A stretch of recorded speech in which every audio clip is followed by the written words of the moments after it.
नमस्कार दोस्तों, स्वागत है आपका प्रियांश एकेडमी पर।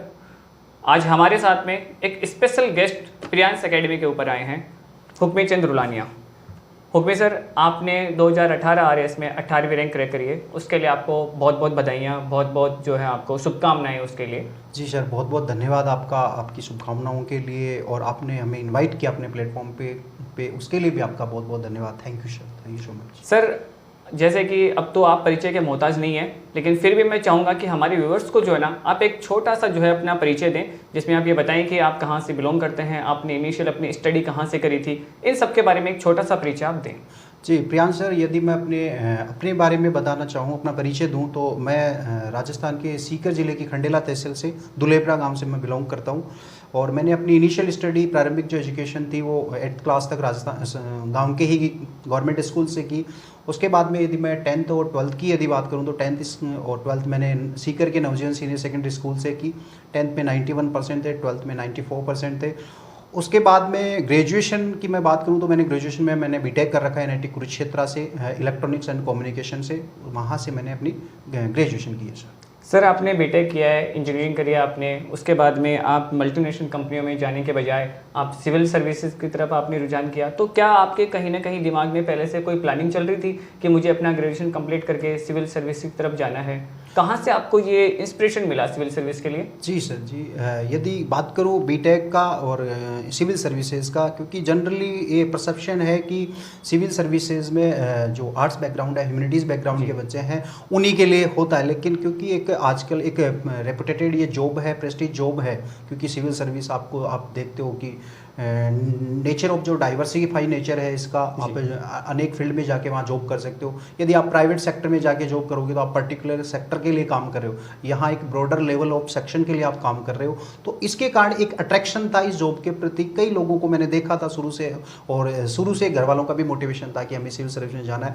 और बीटेक जो चूज़ करने का ऑप्शन था वो एक जॉब सिक्योरिटी के पर्पज़ से था, लेकिन जो मेन पर्पज़ जो था, करना था जो, वो सिविल सर्विस ही थी। और इसी के कारण सर मैंने उसके बाद में 2016 में ही मैंने पास आउट किया, और उसके बाद से मैं आरएस की प्रिपरेशन करने लग गया। और आरएस 2016 में मैंने फर्स्ट अटेम्प्ट दिया, और ये सेकंड अटेम्प्ट था मेरा सर 18 वाला। 2016 में सर आपका फर्स्ट अटेम्प्ट था जी। तो क्या रहा सर उस वक्त आपके साथ में? जी, क्योंकि मैं आया ही था, 2016 में पास आउट था, लगभग 6-7 महीने मुझे मिले थे उस टाइम प्रिपरेशन के। लेकिन फर्स्ट टाइम में मैंने प्रीलिम्स क्लियर किया, मेंस क्लियर किया, इंटरव्यू क्लियर किया, और मेरी 531 रैंक थी। हालांकि मुझे वहाँ पे प्रॉपर सर्विस अलॉट नहीं हो रही थी, तो इसलिए मैंने अपनी जो प्रिपरेशन थी उसको सर आगे बढ़ाने का सोचा। और मैंने आरएस 2018 में जो मेरी 16 में जो कमियाँ जो रह गई थी, उसको मैंने आगे कि क्या कमियां रह गई अपनी 18 में, तो उनको मैंने सुधारा। और उसके बाद में भगवान की और आप सबकी दुआओं के कारण ये जो रिजल्ट है वो पॉसिबल हो पाया। तो सर 2016 आपका जो रिजल्ट रहा वो आपके लिए, मतलब फर्स्ट स्टेज में अगर उसको देखा जाए तो आपके लिए वो अच्छा तो ये रहा कि आपने फर्स्ट अटैम्प्ट में एक बहुत कम से कम समय में, 3-4 महीने के समय में आपने जो है प्री पास किया, मेंस भी पास किया, इंटरव्यू भी दिया। रैंक आपकी 531 जो है उस टाइम पे रही थी। उसके बाद में आपको पोस्टिंग में डिले वगैरह हो गया, तो ये आपके लिए कहीं ना कहीं बहुत अच्छा रहा कि आपकी जो एक छोटी सी असफलता मैं इसको कहूँगा, क्योंकि आपने प्री पास किया, मेंस पास किया, तो आप बहुत सफल तो हुए उसमें, आपने मेहनत भी बहुत ज़बरदस्त करी। लेकिन छोटी सी असफलता ये कि आपकी जो रैंक थी वो 531 लगी थी। तो ये आपके लिए कहीं ना कहीं मोटिवेशन का कारण बना 2018 में? बिल्कुल बिल्कुल सर। और ये मैं जो आरएस 2018 में जो बच्चे कुछ नंबर्स के कारण, क्योंकि मेहनत मैं मानता हूँ सबकी समान थी, इक्वल होती है, कुछ लक फैक्टर अच्छा होता है, कुछ आपने थोड़ा सा अच्छा लिखा था। तो मैं उन बच्चों को एक संदेश देना चाहता हूँ कि आपका जो सेकंड जो अटेम्प्ट होता है वो बेस्ट अटेम्प्ट होता है। तो आपकी फर्स्ट अटेम्प्ट में आपको क्योंकि पता नहीं रहता है कि यार मेरी क्या कमियां रहती हैं, कहाँ मुझे बेटर करना है, कौन सी चीज़ मैंने कमी छोड़ दी, मुझे आरबीएससी की किताबें पढ़नी है नहीं पढ़नी है, मुझे कौन सी चीज़ पढ़नी छोड़नी है, मुझे कौन सी रेफरेंस बुक है वो रेफ़र करनी है। तो ये जो चीज़ें हैं वो आप अपने सेकंड अटेम्प्ट में सुधार सकते हो। और उसके कारण आपको फर्स्ट अटेम्प्ट में यदि आप पास में जाते हो तो आपको लगता है कि आरएस तो अपन बन चुके हैं, तो अब आपको तो आरएस तो बनना ही है, आरएस तो बनना ही है। तो आपको ये अपने अंदर एक मोटिवेशन है कि आरएस तो अपन है, आरएस तो अपन है। ये सबसे बड़ा मोटिवेशन मैं अपने आप को मानता हूँ। और मेरी जो जर्नी थी उसमें मेरे लिए सबसे बड़ा मोटिवेशन यही था कि मैं पास जाके वापस आया तो मुझे जाना ही था। सर 2016 में आप आए, 2016 से आप प्रिपरेशन कर रहे थे, जैसे कि हम बात कर भी चुके हैं कि फर्स्ट अटेम्प्ट दिया, फिर इसके अलावा अब जो है नियर बाई 2021 जो है हो चुका, अभी आप जो है एसडीएम बने। कैसे रही सर आपकी जर्नी? सर जर्नी की यदि मैं बात करूं, क्योंकि एक आरएस की जो प्रिपरेशन है थोड़ा सा डिलेज होता है एग्जाम में, बिल्कुल लंबी जर्नी, पंचवर्षीय योजना हम इसको तो कहते हैं। हम जनरली पंचवर्षीय योजना अपने या थड़ियों पे, चाय की थड़ियों पे अपन चर्चा भी करते हैं जब कि ये पंचवर्षीय योजना है और आप सब जानते हो, तो उसके कारण थोड़ा डिले होता है, तो एक लंबी जर्नी होती है। तो ये लंबी जर्नी हालांकि मैं कहूँगा कि एक एंजॉय करने वाली जर्नी होती है। संघर्ष साथ में होते हैं, पढ़ते आप रहते हो, अपने फ्रेंड्स के साथ चर्चाएं करते रहते हो, थोड़ा सा स्ट्रेस दिमाग में रहता है कि यार नहीं लगेगी, कब लगेगी, एग्जाम कब होगी, तो सारी चीजें आपके अंदर आती हैं। अनिश्चितता इसमें बहुत ज्यादा है, अनिश्चितताएं बहुत ज्यादा आती वाले है, पथ पर हम चलते हैं। लेकिन मैं आपसे कहूँगा कि ये जो प्रिपरेशन का जो फेज होता है ना, मैं ये सबसे शानदार फेज होता है। आप प्रिपरेशन कर रहे हो, नई चीज़ें आप सीख रहे हो, तो उससे में आप यदि हालांकि लंबी जर्नी है, लेकिन आप अपने आप को मोटिवेट रखिए। मोटिवेट रखने के कई तरीके हो सकते हैं, तो आप उनको कर सकते हो। तो जो जर्नी है वो शानदार जर्नी रही, लगभग 5 साल की ये जो जर्नी थी, हालांकि फाइनली अच्छी जो रिजल्ट मिला, उसके कारण ये सारी चीज़ें छोटी पड़ जाती है। उसके बाद में यदि आपका रिजल्ट बेहतरीन रहता है तो ये चीज़ें छोटी लगती है। तो जर्नी तो बहुत सर शानदार आप जैसे ही अब तो आपको फील होता है कि जो आरएस है उसमें टॉप पोस्ट जो है एसडीएम है, तो अब तो आप एसडीएम ही बने, तो फाइनली आपने एक तरह से कहें कि मुक्ति सी प्राप्त कर ली आपने इस चीज़ से। तो कैसा लग रहा है सर आपको फाइनली ये आपको अचीव करके? जी सर, क्योंकि आरएस की यदि आप प्रिपरेशन कर रहे हो तो आपका जो लक्ष्य होता है कि आपको तो मॉक्स कैसे मिलता है, मॉक्स मिलता है एसडीएम जब आप बनते हो, आपको प्रॉपर अलॉटमेंट होता है। यदि आप आरपीएस बन गए, आरटीएस बन गए, तो भी आपके मन में थोड़ा सा रहता है कि यार आरएस बनना है, फिर से करना है, बनना तो इसलिए फीलिंग तो सर बहुत शानदार है, क्योंकि मेहनत की थी, इतना लंबा स्ट्रगल था, जर्नी लंबी थी, तो भगवान की भगवान के आशीर्वाद से और आप सब लोगों की दुआओं से ये सब मिला, तो बेहतरीन फील हो रहा है, अच्छा फील हो रहा है सर, बहुत शानदार है। सर आरएस जो 2021 है उसका नोटिफिकेशन जो वो रिलीज हो चुका है, और अब हो सकता है कि इस बार आरपीएससी थोड़े एक्टिव मूड में भी है, तो जल्दी एग्जाम वगैरह भी करवा देंगे। तो आपने तो 2018 में 18वीं रैंक सिक्योर करी है, पहले आपने 531 जो है रैंक ली थी, तो आपने थोड़ी सी असफलता और बहुत जो है टॉप वाली सफलता आपने ली है, तो आपके पास में एक अच्छा एक्सपीरियंस है, अच्छा गाइडेंस है। तो अभी जो नए एस्पिरेंट्स हैं जो 2021 की प्रिपरेशन कर रहे हैं, तो आप थोड़ा सा उनको बताइए कि उनको किस तरह से जो है ना प्रिपरेशन करनी चाहिए। सबसे पहले तो सर जैसे हम बात करें प्री की, तो अभी जो है प्री हो सकता है कि नियर बाई 3-4 महीने प्री हो जाए, तो आप थोड़ा सा आप गाइड करें कि सर प्री के लिए उनकी क्या प्लानिंग होनी चाहिए, क्या स्ट्रेटेजी उनकी होनी चाहिए। सर चूँकि आरएस की जो एग्ज़ाम है एक 3 स्टेज एग्ज़ाम है, जिसमें प्रीलिम्स है, मेंस है और इंटरव्यू है। मैं जो बच्चे प्रिपरेशन कर रहे हैं उनको प्रीलिम्स और मेंस की जो प्रिपरेशन उसको मैं अलग अलग नहीं करवाना चाहता। मैं उनको कहना चाहूँगा कि आप प्रीलिम्स और मेंस प्रिपरेशन करें, कंबाइंड प्रिपरेशन कीजिए। जो सब्जेक्ट प्रीलिम्स में है वो मेंस में है, जो कॉमन सब्जेक्ट है उनको आप यही मान के चलिए कि मैं प्रीलिम्स की नहीं, मैं मेंस की प्रिपरेशन। बिल्कुल आपको फाइनली जाना कहाँ है भाई, आपको तो मेंस में जाना है, क्योंकि आपको मेरिट कहाँ से मिलेगी, मेंस से।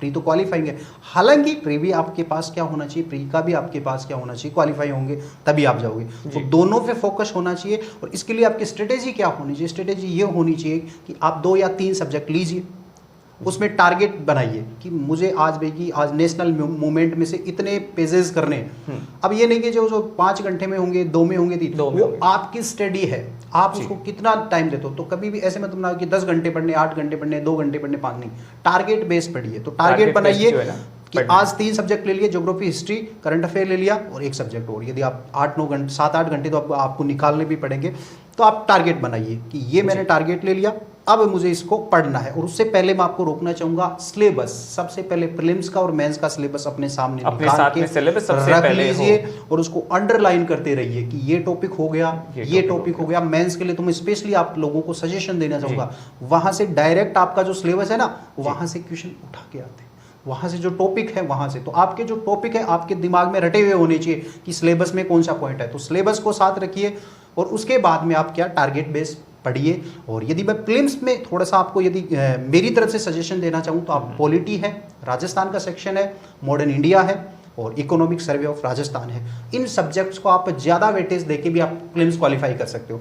हालांकि मेंस के लिए मैं आपको कोई सब्जेक्ट छोड़ने की सजेशन नहीं दूंगा, तो लेकिन यदि मैं आपको बताऊं कि आप जल्दी से और आसानी से चीज़ें क्लियर कर सकते हो, तो ये वाले जो सब्जेक्ट है उन पर आप थोड़ा सा वेटेज दीजिए। आप एंशिएंट है, मिडाइवल है, जी। उनको आप सर छोड़ सकते हो क्योंकि उनमें से टाइम बहुत ज़्यादा लेते हैं और वहाँ से चीज़ें कम आती तो हैं। सर वो आप है। मतलब ये कहना चाहते हैं कि प्री में तो हमें एक स्ट्रेटेजी फॉलो करनी चाहिए कि कोर सब्जेक्ट जो है जैसे हिस्ट्री है, ज्योग्राफी है, पॉलिटी है, राजस्थान का जो सर्वे है वो, इकोनॉमिक सर्वे है वो, बिल्कुल। इन सबको कवर किया जाए।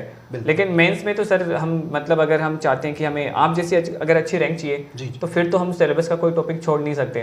बिल्कुल। तो उस टाइम हमें क्या मतलब ध्यान में रखें? सर मैं आपसे मेंस की स्ट्रेटेजी का यदि डिस्कशन स्टार्ट करूं तो सबसे पहले आपके जो नोट्स हैं आप जी। उन नोट्स को कंप्लीट कीजिए, जहाँ से भी आप कर रहे हो, जिस कोचिंग से आप कर रहे हो उन नोट्स को आप कवर कीजिए। उसके बाद में आती है आपकी स्टैंडर्ड बुक और जो स्टैंडर्ड बुक है और आरबीएसई राजस्थान बोर्ड की जो बुक्स हैं वो पढ़नी है, मैं मस्ट कह रहा हूँ आप लोगों को, जी। क्योंकि जो आपका जो सिलेबस है, बिल्कुल बिल्कुल जो आरएस का जो सिलेबस है, क्योंकि मैंने कह दिया आपको सिलेबस तो आपको याद होना चाहिए। जो आपका सिलेबस है वो कहाँ से पिकअप किया इन लोगों ने, वो राजस्थान बोर्ड की बुक से।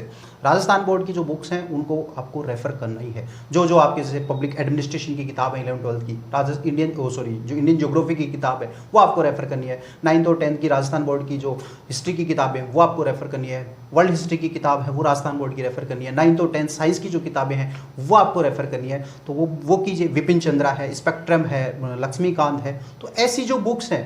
और उसके साथ में करंट अफेयर के लिए आपको कई सोर्सेज है। हालांकि मैं प्रीलिम्स के लिए बच्चों को कहूँगा ज़्यादा मत भागिए, मुंगल या क्रोनोलॉजी और राजस्थान का इकोनॉमिक सर्वे। प्रीलिम्स आपका करंट अफेयर कंप्लीट है, इकोनॉमिक सर्वे राजस्थान का आपको अच्छे से रटा हुआ होना बिल्कुल चाहिए, बिल्कुल क्योंकि वहाँ पे फैक्ट्स हैं, वहाँ पे योजनाएं हैं, वहाँ पे जो नए जो प्रोजेक्ट हैं, सरकार क्या कर रही है वो आपको अच्छे से आना चाहिए। तो नए हम डेटा स्ट्रेटेजी वगैरह, की जनसंख्या, बेरोजगारी, ये मैं सभी उसी बच्चों में आ आपके जाएंगे। साथ यदि जो एस्पिरेंट्स हैं उनके साथ मैं स्ट्रेटेजी आपके साथ शेयर करना चाहूँगा कि क्या आप, क्योंकि बच्चों को ये पता नहीं होता कि सर बिल्कुल क्या छोड़ना क्या है चाहिए। सर? छोड़ने का दिक्कत ये होती है क्योंकि आजकल मार्केट में इतने सोर्सेज हैं, बहुत सारे सोर्स हैं, टेलीग्राम पे इतने सोर्सेज हैं, इतने सारे नोट्स हैं। बिल्कुल तो सर। एक सोर्स रखिए, एक कोचिंग के, एक जिस भी आपने अपने नोट्स बनाए हैं वो रख लीजिए बस। ऐसे नहीं सर बना अब कि ये 10 कैसे जज करें कि कौन से जो है ना नोट्स या फिर कौन से बुक्स जो है ना वो ही सफिशिएंट रहेगी, क्योंकि हर एक को ये कंफ्यूजन रहता है कि यार ये टॉपिक इसमें नहीं है तो मैं इसके लिए क्या पढ़ूं। जो छूटने का जो डर है, वो जो छूटने का जो डर है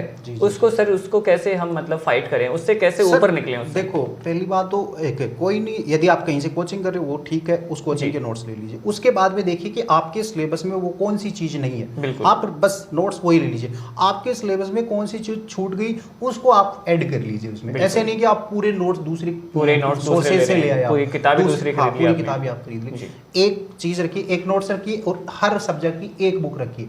तो ये बेटर है कि आप एक ही बुक को 10 बार पढ़ो, ना कि 10 बुकों को पढ़ो, क्योंकि कुछ याद नहीं रहेगा आप लोगों को। ठीक है, तो ये आपकी तो सर आप ये बताना चाहते हैं कि बिल्कुल हमें जो है सोर्स जो है ना अपने वो लिमिटेड सोर्स हमें रखने हैं और उन्हीं को बार बार रिवीजन कीजिए, वर्क हार्ड कीजिए। वर्क हार्ड है, कंसिस्टेंसी है और अपने आप पे बिलीव रखिए, क्योंकि जर्नी लंबी है, सफलता मिलेगी आपको। यदि आप अपनी ऑनेस्टली मेहनत करते हो ना तो मैं आपको जरूर कहूँगा कि आपको सक्सेस जरूर मिलती है। तो हार्ड वर्क की तैयारी बहुत लंबी है। जिस तरह से 2016 से आप लगे हुए हैं और 2021 आ गया, बहुत सारे स्टूडेंट्स हैं जिनके पास में सपोर्ट नहीं होता होगा, कुछ लोगों के पास में सपोर्ट रहता है तो भी बहुत लो फील करते हैं। उस टाइम उनके दिमाग में ऐसा चल रहा होता है कि मैं एक जो है ना मतलब अंधेरे में दौड़ रहा हूँ, मैं क्या होगा मेरा, क्या नहीं होगा। उस टाइम अपने आप को मोटिवेट कैसे रखें, क्योंकि मुझे कहीं ना कहीं ऐसा लगता है कि ये जो लंबी जर्नी है इसे मोटिवेशन तो बहुत जरूरी होता होगा, तो अपने आप को कैसे सर मोटिवेट रखें?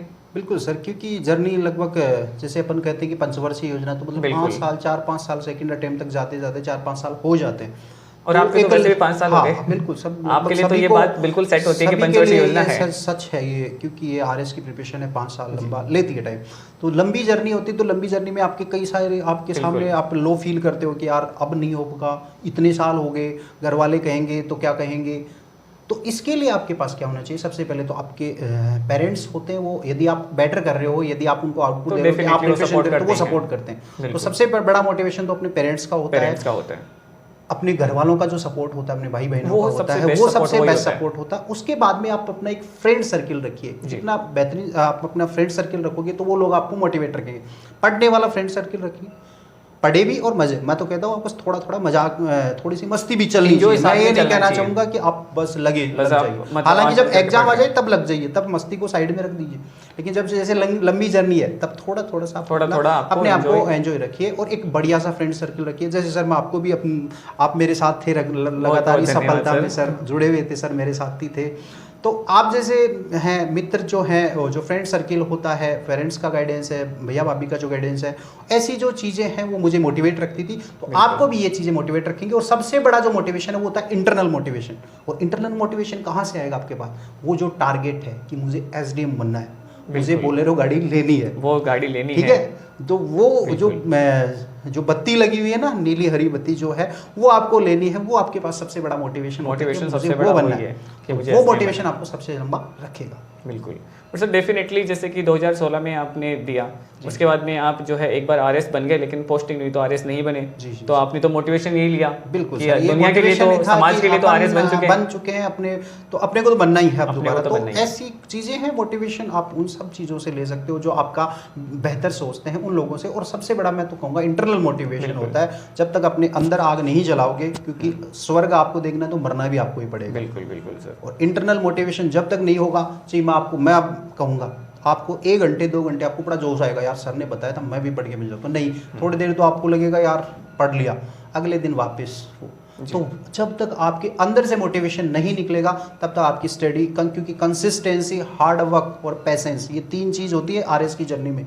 बिल्कुल, हार्ड वर्क, कंसिस्टेंसी और पेशेंस, ये जरूरी होते हैं। और ये इंटरनल मोटिवेशन यही आता है। जैसे ही आपका सिलेबस कवर होता है, जैसे कि आज हमने 4 घंटे पढ़ाई करी है, रियल में अगर पढ़ाई करी तो एक हमारा सिलेबस का टॉपिक कंप्लीट होता है, तो डेफिनेटली उसको देख के तो हमें कॉन्फिडेंस आता ही होगा। बिल्कुल सर। और वही मोटिवेशन होता होगा। वही मोटिवेशन, आप यदि अपने टारगेट बनाया और टारगेट आपने अचीव कर लिया, जो टारगेट हम बनाते हैं, तभी तो कहता हूँ टारगेट ओरिएंटेड पढ़िए। टारगेट अचीव किया, आपको सबसे ज्यादा संतुष्टि, मैं तो कहता हूँ, मुझे तो जब मैं पढ़ता था ना और मेरा टारगेट मुझे मिल जाता था, तो आपको यार आज मुझे सबसे ज्यादा संतुष्टि, आज मैं मस्ती करता हूँ उसमें भी इतना मजा नहीं आता जितना उसमें मिलता था। उस जर्नी में आपको मजा तो आप जर्नी का मजा लीजिए कि ये जो जर्नी होती है ना, ये सबसे बेस्ट है। थैंक्स अ लॉट सर, आपने जो है अपना कीमती समय हमें दिया। और आप क्या संदेश देना चाहेंगे सर अंत में हमारे एस्पिरेंट्स को? Sir thank you so much. पहले तो आपने हमें इनवाइट किया, और संदेश की, मैसेज की यदि बात करूं तो एस्पिरेंट्स को मैं कहना चाहूँगा, क्योंकि जर्नी थोड़ी सी लंबी होती है, कई सारे स्ट्रगल्स आते हैं, तो अपने आप को मोटिवेट रखिए, हार्ड वर्क करते रखिए, कंसिस्टेंसी बनाई रखिए, और पेशेंस, क्योंकि पेशेंस तो मांगता है आरएस भाई। आरपीएससी पेशेंस ही चेक करती है, आरएस बाद में बनाती है, पहले पेशेंस चेक कर लेती है। ये चीज़ आप रखिए अपने साथ, बस डटे रहिए। Best of luck, good luck. अब और मैं सभी को अपनी तरफ से बेस्ट ऑफ लक कहना चाहूँगा कि जल्दी से आप हमारे साथ इस जर्नी में आप भी जुड़िए। तो धन्यवाद दोस्तों, आपने जो है अब तक जो है हुक्मी सर की बहुत सारी बातें सुनी होंगी, बहुत सारी चीज़ें हुक्मी सर ने अपनी शेयर करी हैं, जो है कि किस तरह से जो है ना इन्होंने इस जर्नी को एंजॉय किया है। तो आपको भी मैं जो है यही कहना चाहूँगा कि बीच में छोड़ने से ज़्यादा बेहतर है कि अंत तक जो है पॉइंट तक जाके, और फिर इसको टॉप पोस्ट पे जाके, टॉप पॉइंट पे जाके आपको जो है इस जर्नी को जो है एंजॉय करना है। फिर उस टॉप पॉइंट पे पहुंच के आप जब अपने पिछले वाले मोमेंट्स को देखोगे तो डेफिनेटली आपको जो है एक बहुत खुशनुमा एहसास होगा। क्यों सर? जब तक तोड़ेंगे नहीं तब तक छोड़ेंगे नहीं। बिल्कुल सर, ऑल द बेस्ट।